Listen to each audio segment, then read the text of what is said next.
Canteen owner IPL లోని black టికెట్లు అమ్ముతూ అరెస్ట్ అయితే చేయడం జరిగింది. ఈ సంఘటన వచ్చేసి బెంగళూరులో చిన్నస్వామి స్టేడియం అయితే జరగడం జరిగింది.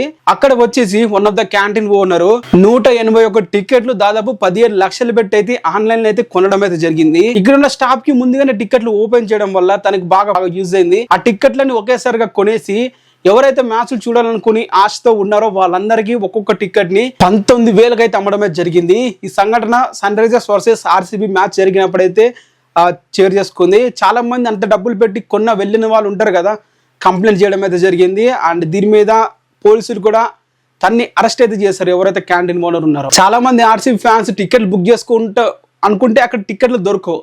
ఒక్కసారిగా ఫాస్ట్ గా బుకింగ్ అయితే జరిగిపోతాయి. ఏంట్రా ఇంత తొందరగా జరిగిపోతున్నాయి అని చూస్తే మాత్రం ఈ విధంగా బ్యాక్ స్కామ్ అయితే నడుస్తుంది, బ్యాక్ టికెట్ల స్కామ్. సో ఈ విషయం అయితే నిన్నైతే బయట అయితే పడింది. మరి తనని అరెస్ట్ కూడా చేయడం అయితే జరిగింది. తన పేరు వచ్చేసి చంద్రశేఖర్ పి.